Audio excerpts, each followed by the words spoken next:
Paano dapat isagawa ang paglilingkod sa Panginoong Diyos? Anong aral ang dapat sundin at sampalatayanan sa ikapagtatamo ng buhay na walang hanggan?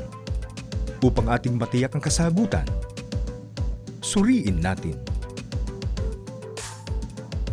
Kumusta na po kayo mga kaibigan at mga kababayan? Muli pong sumasa inyo ang programang ito ng Iglesia ni Cristo ang Suriin Natin.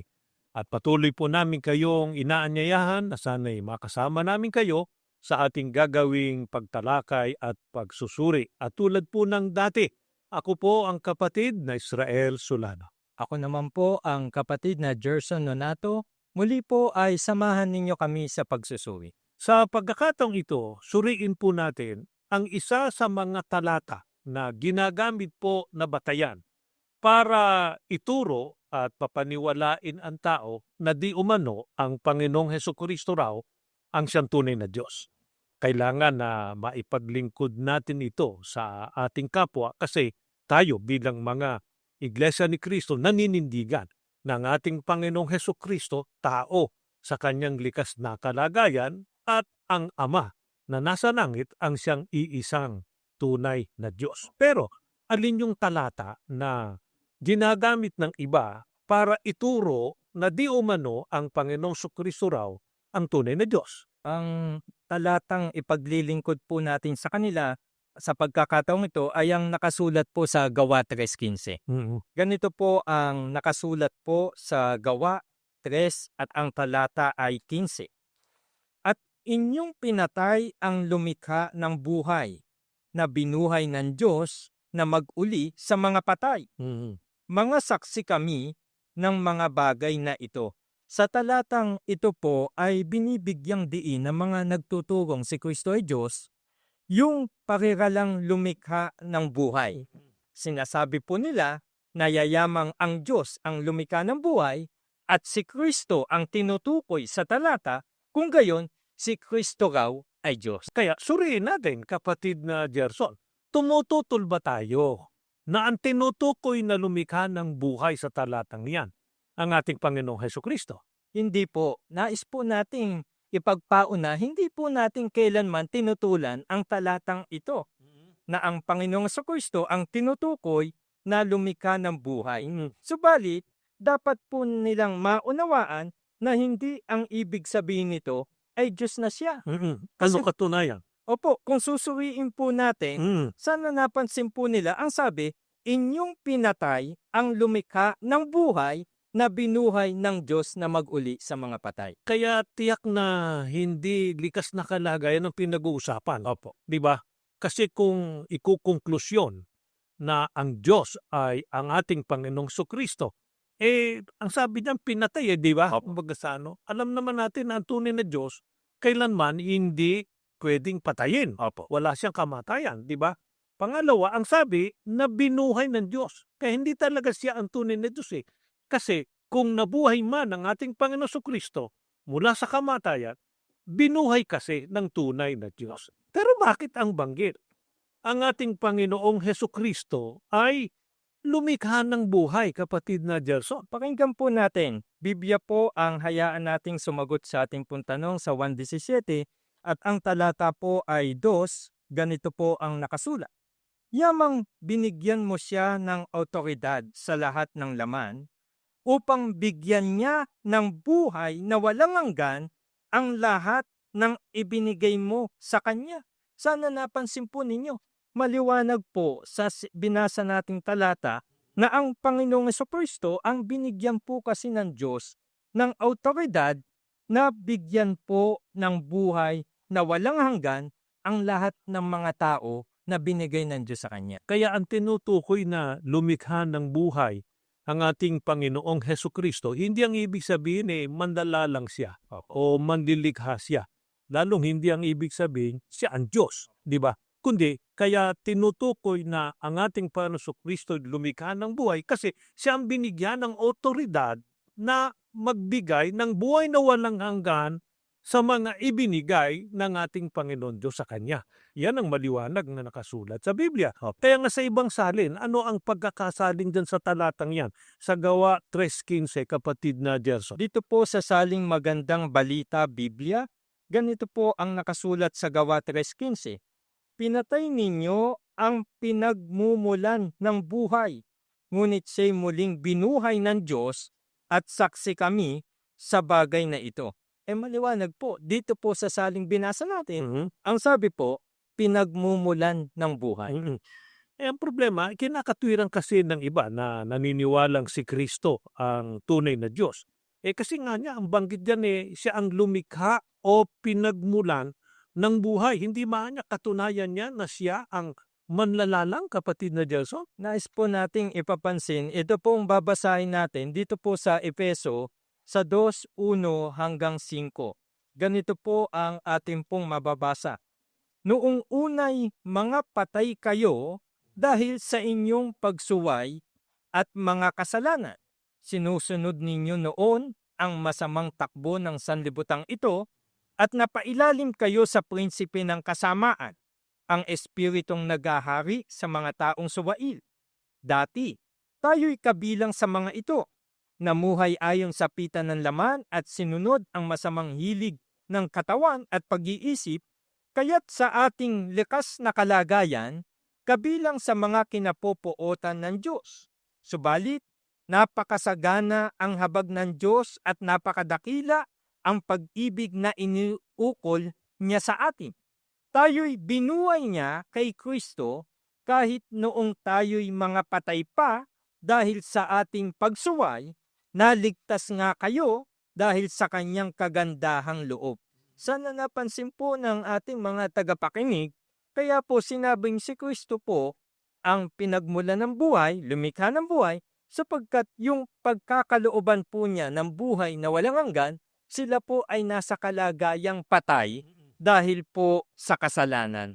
Kaya hindi ang pinag-uusapan dyan patay na walang hininga. Ika nga, hindi literal na patay sa sentidong walang hininga, kundi ang banggit ay patay dahil sa mga nagawang kasalanan. Bagamat buhay, pero mga patay, itinuturing na patay dahil sa mga nagawang kasalanan. Sila ang binigyan ng buhay ng ating Panginoong Hesukristo. At ang tinutukoy na ibinigay na buhay ng ating Panginoong Hesukristo, yung buhay na walang hanggan. Hindi yung buhay na taglay ng tao ngayon. Kaya ituloy natin ang ating pag-aaral. Ano ang katunayan na ang buhay na tinutukoy na magmumula sa ating Panginoong Hesukristo, yung kanyang ibibigay, yung buhay na walang hanggan? Pakinggan po natin sa unang 1, sa 5:11 hanggang 12.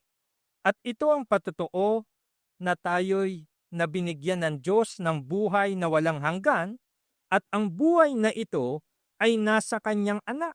Ang kinaroroonan ng anak ay kinaroroonan ng buhay, ang hindi kinaroroonan ng anak ng Diyos ay hindi kinaroroonan ng buhay. Maliwanag po sa binasa po natin na ang buhay na nakay Kristo, ito po ay buhay na walang hanggan. Iba po ito sa buhay o hininga na ibinigay po ng Diyos sa mga taong nilalang niya. Ngayon, ang alamin natin, sino yung makikinabang sa buhay na walang hanggan na nasa ating Panginoong Hesukristo? Sa unang Korinto 15 at ang talata ay 22, ganito po sagot sa atin ng Biblia. Sapagkat kung paanong mamamatay ang lahat dahil sa kanilang kaugnayang kay Adan, gayon din naman mabubuhay ang lahat dahil sa kanilang kaugnayan kay Kristo. Ang buhay na walang hanggan po na kay Kristo ay ibibigay po doon sa mga may kaugnayan sa Kanya. Kaya kailangan po matiyak ng tao na sila ay nakaugnay kay Kristo. Ngayon ang alamin natin, paano natin makikilala ang mga nakaugnay sa ating Panginoong Hesukristo para ang tao magsikap siyang makabilang doon para magtamo siya ng buhay na walang hanggan na ibibigay ng ating Panginoong Hesukristo. Sa Efeso 5:32, ganito po ang nakasulat. Isang dakilang katotohanan ang inihahayag nito. Ang kaugnayan ni Kristo sa iglesia ang tinutukoy ko. Maliwanag po na ang may kaugnayan kay Kristo ay ang iglesia ng ating Panginoong Hesukristo. Ano katunayan na ang tinutukoy na may kaugnayan sa ating Panginoong Hesukristo ay ang kanyang iglesia? Paano ba inilarawan ng mga apostol ang iglesia na katunayang itong may kaugnayan sa Panginoong Kristo. Ang binasa po natin kanina ay talatang 32 sa 23, ganito po nakasulat. Sapagkat ang lalaki ang ulo ng kanyang asawa, tulad ni Kristo na siyang ulo ng iglesia na kanyang katawan at siyang tagapagligtas nito. Maliwanag po ang sabi ng Biblia, si Kristo ang ulo ng iglesia na kanyang katawan at siyang tagapagligtas nito. Kaya ang kaugnayan ng tunay na iglesia sa ating Panginoong Hesukristo, ang iglesia po katawan. Ang ulo po ang ating Panginoong Hesukristo. Hindi lamang po pinangunguluhan ng ating Panginoong Hesukristo ang kanyang katawan o iglesia, kundi ang sabi po, siya niya ang tagapagligtas nito. Kaya walang pagtatalo na ang tagapagligtas ang ating Panginoong Hesukristo. Pero ang kanyang ililigtas, walang iba kundi ang kanyang katawan o ang kanyang iglesia. Ang katumbas po noong ililigtas niya ang kanyang katawan o iglesia, ito po ang nakatitiyak na magtatamo ng buhay na walang hanggan. Pero ang tanong, aling iglesia ang tinutukoy na pinangunguluhan ng ating Panginoong Hesukristo? Sa Roma 16:16, ito po ang sagot sa atin ng Biblia.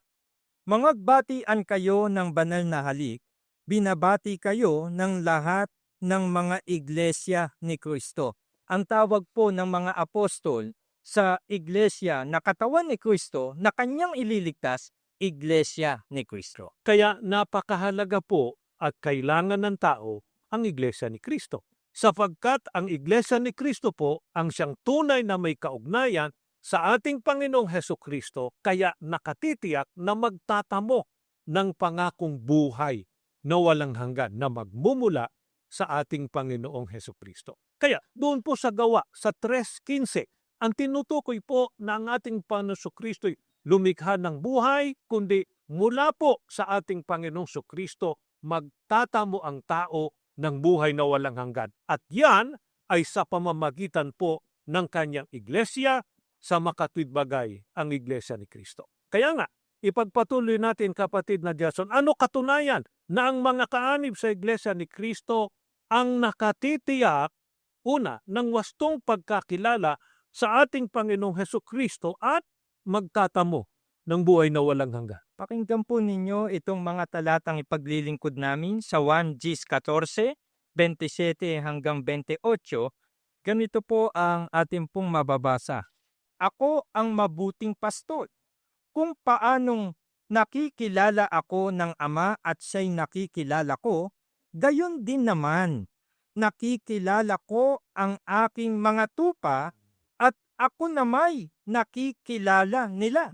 Nakikinig sa akin ang aking mga tupa, nakikilala ko sila at sumusunod sila sa akin.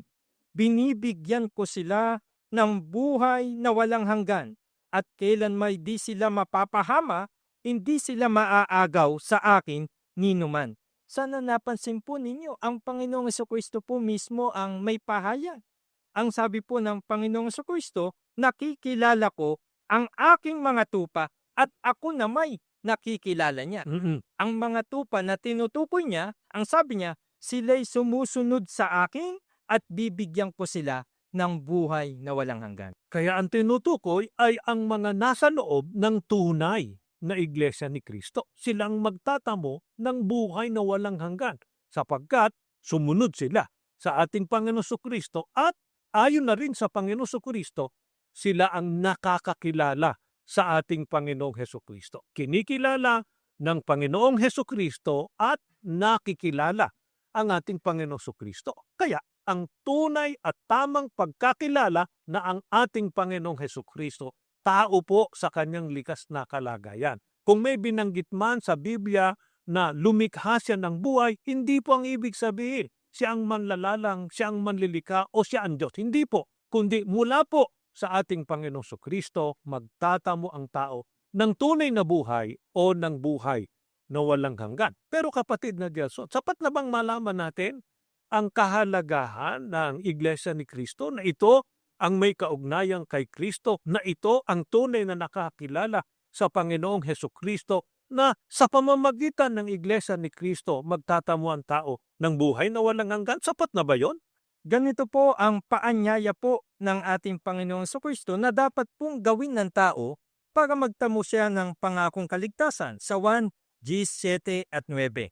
Kaya muling nagsalita si Jesus, buong katotohanang sinasabi ko sa inyo, ako ang pintuan ng kulungan ng mga tupa. Ako ang pintuan. Ang sino mang taong pumasok sa loob ng kawan sa pamamagitan ko ay maliligtas. Sana napansin po ng ating mga tagapakinig. Hindi po sapat na makilala lamang ang Panginoong Jesucristo o kaya po ay sumampalataya lang kay Kristo para maligtas. May pinagagawa po ang Panginoong Jesucristo. Kinakailangan pumasok sa loob ng kawan upang maligtas. Alin yung kawan na tinutukoy, kapatid na Jason? Sa Gawa 20:28, ganito po mababasa natin sa wikang Pilipino na mula sa salin ni George M. Lamsa. Ingatan ninyo kung gayon ang inyong sarili at ang buong kawan. Narito'y hinirang kayo ng Espiritu Santo na mga katiwala upang pakanin ang Iglesia ni Kristo na binili niya ng kanyang dugo.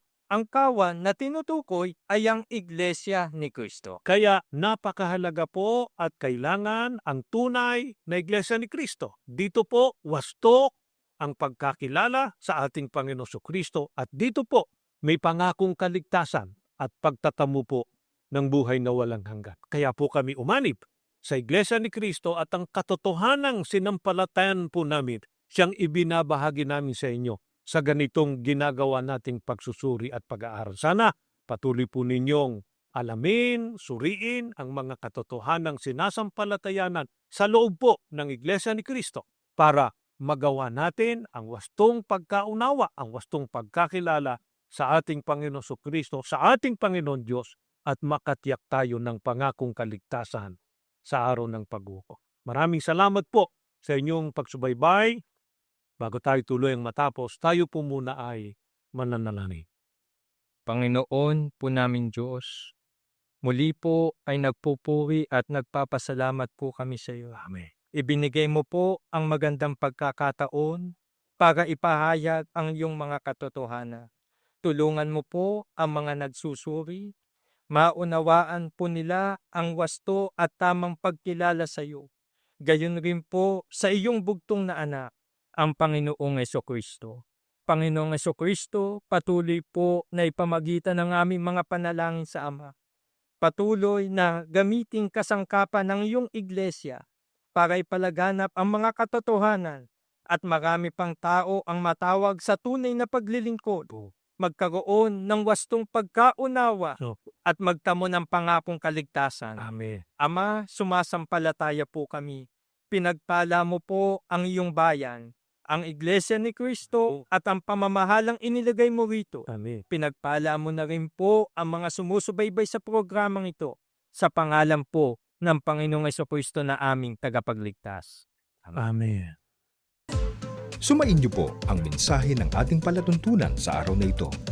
Maraming salamat po sa inyong pagsubaybay. Hanggang sa muli, sumaatin nawang lagi ang mga biyaya ng ating dakilang Diyos.